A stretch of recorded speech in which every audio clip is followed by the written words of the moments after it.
तो दोस्तों अस्सलाम वालेकुम। आप सबका वेलकम करता हूं ब्रांड न्यू ब्लॉग में।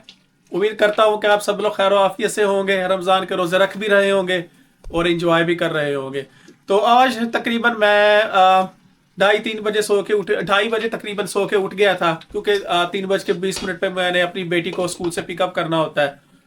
तो फजर को स्कूल से पिकअप करने के बाद घर आए ओवैसी, और हमारा तकरीबन 6:02 या 3 मिनट पे आज रोज़ा अफ्तार हो जाना है। तो आते ही तो मेरी मिसेज ने जारी बात है अफ्तारी की तैयारी शुरू कर दी थी। तो मैं आपको कुछ दिखा दूं कि आज अफ्तारी में हमारे लिए खाने में क्या होगा। तो एक तो ये है हमारी पकौड़ियाँ, जो जड़े असी पाकिस्तानी है बगैर खाए रह नहीं सकते। और ये इधर चावल बन रहे हैं चने वाले, ये मुझे बिरयानी से बहुत ज़्यादा पसंद है। मैं ये प्रेफर करता हूँ बिरयानी वगैरह खाने से। और ये इधर फ्रूट चाट वगैरह बन रही है, अभी स्टिल इन प्रोसेस है। और ये इधर हम चिकन बना रहा है। ये फ्राइड नहीं होता, कि ये एयर फ्राई में बनाते हैं हम। एयर फ्राई में बनाने का सबसे बड़ा फ़ायदा ये होता है कि आपको समझ ले ऑयल को यूज़ करना ही नहीं पड़ता। क्योंकि बहुत ज़्यादा जो ऑयल है ना, वो स्पेशली मुझे तो बहुत ज़्यादा तंग करता है। क्योंकि एक तो यहाँ का जो वेदर है वो इतनी ठंड वाला है, और वैसे भी तकरीबन पिछले 2 वीक से इतनी शदीद ठंड पड़ रही है। तो मेरी पूरी कोशिश यही होती है कि ऑयल को जितना अवॉइड किया जा सकता है उसको करें, क्योंकि यहाँ पे पसीना वगैरह तो ऐसा तो जल्दी आता नहीं है। तो बस यही कोशिश होती है कि जितना हेल्दी खाया जा सके खाते हैं, क्योंकि फ्रूट्स वगैरह ये वो ऑयल की चीज़ों से कोशिश करते हैं कि परहेज़ ही करें। तो जी अभी हमारी सारी में अफ्तारी में थोड़ा सा टाइम ही रह गया है, तकरीबन अब से 15-20 मिनट। तो इंशाल्लाह अफ्तारी करने के बाद आपसे फिर मुलाकात होती है। जी तो दोस्तों अल्हम्दुलिल्लाह अफ्तारी करने के बाद मैं यहाँ पे अपनी लोरी उठाने के लिए आ गया हूँ। आपको जैसे पता है कि मेरी जहाँ पे लोरी पार्क होती है, जहाँ पे मेरा कॉलीग दिन में दिन के वक्त वो काम करता है, तो उसके बाद हमने एक जगह डेजिग्नेट की हुई है कि वहाँ से लोरी मैं उठाऊँगा रात को, और वहीं से लोरी सुबह को वो उठाएगा। तो अल्हम्दुलिल्लाह अफ्तारी हो गई। अफ्तारी के बाद मैं लोरी उठाने के लिए आ गया हूँ। अब शोरा जैसा कि आप लोग सब लोग देख सकते हैं। तो अभी मैं रास्ते में आ ही रहा था कि हमें ऑलरेडी जॉब मिल चुकी है। और जो जॉब है कहाँ गई, जॉब है जी वाल्थम स्टोर से आई है हमें, और वो है BMW की। रोड ट्रैफिक कोलिजन हुआ है, तो बस ये लिखा हुआ है कि रोड ट्रैफिक कोलिजन हुआ है। उसमें गाड़ी को डैमेज किस तरह का हुआ है, कितना हुआ, ये तो कुछ भी नहीं लिखा हुआ। ये तो हम वहाँ पे जाएंगे तो वो पता चलेगा कि डैमेज कितना है। और उसको लेके कहाँ पे जाना है, उसको स्टोरेज में लेके जाना है। अगर स्टोरेज में लेके जाना है तो इसका मतलब है इसको जो डैमेज है वो काफ़ी हुआ है। 1 hour later. जी तो दोस्तों पूरा 1 घंटा ड्राइव करने के बाद मैं यहाँ पे पहुँच गया हूँ, और मैं आपको दिखाता हूँ कि गाड़ी के साथ हुआ क्या। तो चलो जाके देखते हैं कि क्या है।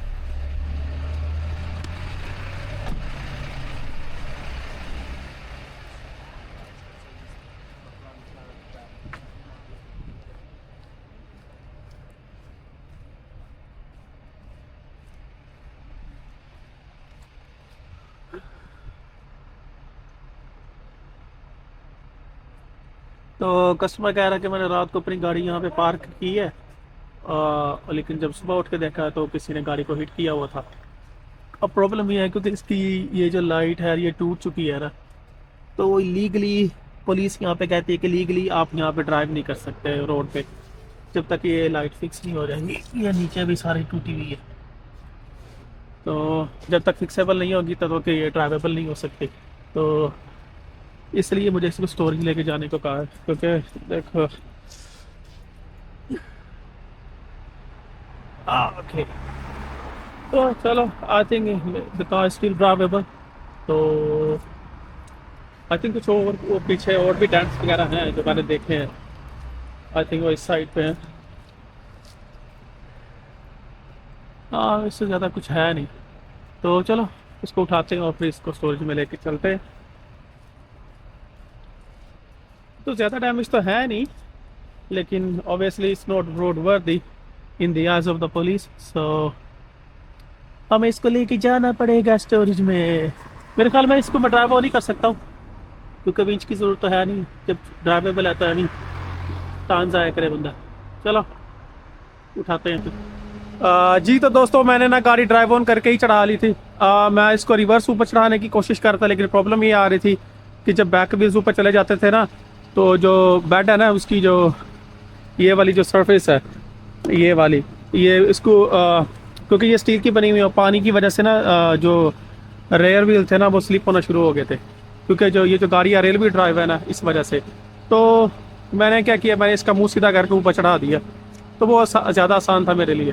तो अल्लाह का शुक्र हमने सेफली इसको ऊपर चढ़ा लिया है, और अब इसको रैचेट करते हैं तो फिर निकलते हैं अपने रास्ते पे इंशाल्लाह।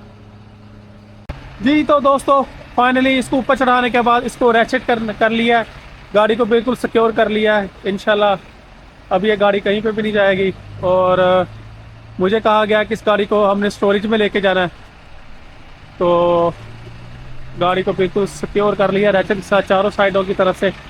तो चले अब निकलते हैं अपने सफ़र के लिए। तकरीबन 1 घंटा 20 मिनट या तकरीबन 1 घंटा 40 minute 50 minute depends on the traffic है, हमें इतना टाइम लग सकता है वहाँ पे पहुँचने के लिए। तो चले निकलते हैं फिर इंशाल्लाह। Okay. A few moments later.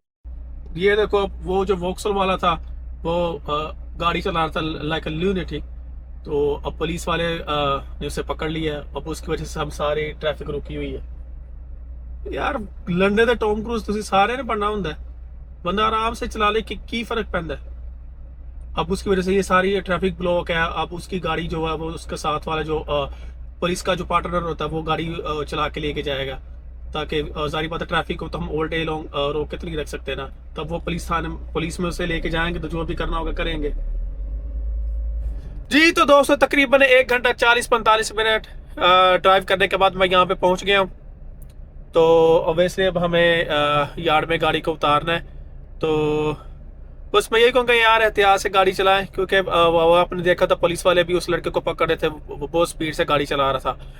तो जस्ट इमेजिन यार कि जो गाड़ी में अभी उठा के लाया हूँ, इस बंदे ने तकरीबन 30 से 40 हज़ार पाउंड इस गाड़ी पे लगाया है।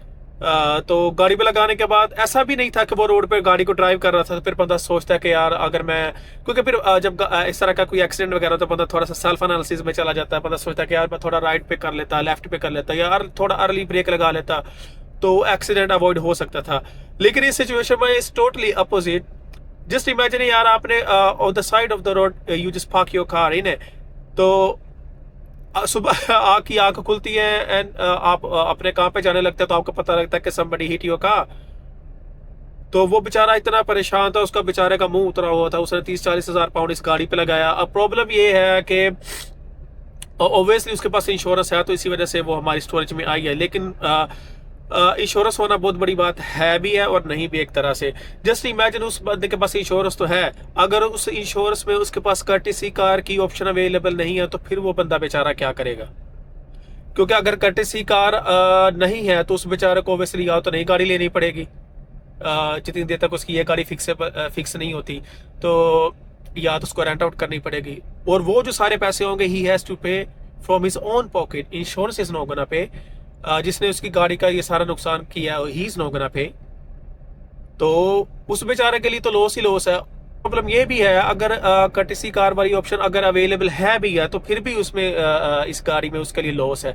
क्योंकि जब गाड़ी का एक्सीडेंट वगैरह होता है, अगर इंश्योरेंस ठीक करवा के भी दे देती है, प्रॉब्लम ये आती है कि उस गाड़ी पे कोई ना कोई कैटेगरी लग जाती है। जैसे कोई माइनर डैमेज हुआ कैटेगरी एस लग जाएगी, अगर ज्यादा हुआ तो कैटेगरी एन लग जाएगी। ठीक है, डिपेंड के इंश्योरेंस का क्या मूड है। अब उसमें प्रॉब्लम क्या आती है कि जो कैट वाली गाड़ियां होती है ना, फॉर एग्जांपल अगर मार्केट में ये गाड़ी कस्टमर अगर सेल करना चाहता है, फॉर एग्जांपल इसी मॉडल की ये सेम गाड़ी मार्केट में अगर 12,000 पाउंड की मिल रही है, जस्ट बिकॉज उसकी गाड़ी पे कैटेगरी लग जाएगी ना, तो यही गाड़ी सेम गाड़ी जो मार्केट है वो आपको 7-8 हज़ार पाउंड की मिलेगी, जस्ट बिकॉज कि उस पर कैटेगरी लगी हुई है। जस्ट इमेजिन कि आपने 30-40 हज़ार पाउंड गाड़ी पे लगाया, उसको खरीदा, ठीक है, आपकी कोई गलती नहीं है, समबडी हिट योर कार और उस पर कैटेगरी लग गई है। आप मार्केट में वही सेम गाड़ी 12,000 की बिक रही है, लेकिन सिर्फ आपकी जो गाड़ी है वो 8,000 में बिकेगी, जस्ट बिकॉज के आपकी गाड़ी पे कैटेगरी लगी हुई है। बेशक इंश्योरेंस ने ठीक करवा के दिया और बेशक आपकी कोई गलती नहीं है इस सारे मसले में कस्टमर की, तो फिर भी उस बेचारे को नुकसान हो रहा है इतना। तो सिर्फ यही कहूँगा कि just be very very careful on the road for yourself and for other people. लंडे तो टॉम क्रूज बनने का कोई फायदा नहीं हैगा, वो सिर्फ फिल्मों के चंगे लाते हैं। तो अभी यार्ड में गाड़ी को उतारते हैं, तो फिर आगे देखते हैं कि हमारे लिए क्या सरप्राइज है रात में। तो फिर चले, लेट्स गो।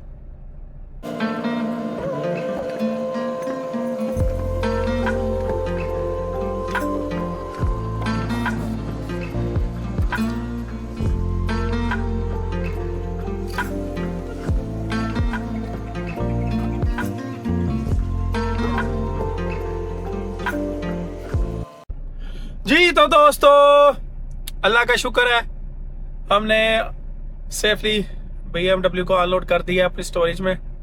तो 2-3 और लड़के थे जो बाहर से आए हुए थे गाड़ियों को हमारी स्टोरेज में छोड़ने के लिए।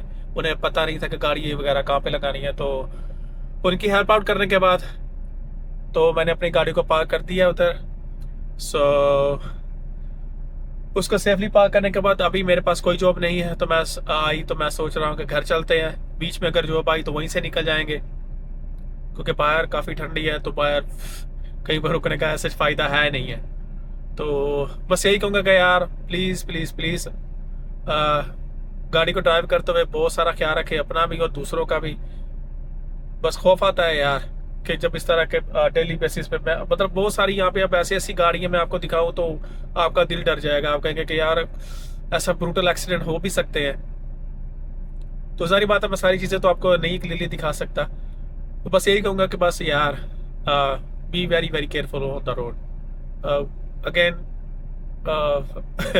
जो फिल्मी दुनिया है वो सिर्फ फिल्मी है, इट्स ऑल बीन पेड। वो बहुत ही यानी कि इस तरह के इन्वायरमेंट होता है कि जहाँ पे सारे प्रोफेशनल्स होते हैं। तो बस अपना ख्याल रखें और दूसरों का भी। तो अभी घर निकलते हैं, अगर कुछ जॉब आई तो ऑब्वियसली करेंगे, अगर नहीं भी आई तो फिर ऑब्वियसली मैं आपको अपडेट करता रहूँगा। तो निकलते हैं फिर घर की तरफ। जी तो दोस्तों, आज सारी रात में सिर्फ एक ही जॉब आई थी, वही BMW वाली। उसके अलावा मुझे कोई जॉब नहीं आई। थोड़ा क्वाइट चल रहा है फॉर सम रीज़न, शायद में भी ठंड है या शायद रमज़ान की वजह से है। और ठंड तो इतनी शदीद पड़ रही है कि जो गाड़ियाँ पार्कड हैं उनके ऊपर बर्फ़ जमी हुई है, लिटरली बर्फ़ जमी हुई है। सो करते हैं आज के व्लॉग का इख्तिताम। हंसते रहें, मुस्कुराते रहें, हमेशा अपनी दुआओं में याद रखें। इंशाल्लाह फिर मुलाकात होगी एक नए व्लॉग के साथ। तब तक के लिए अल्लाह हाफिज़।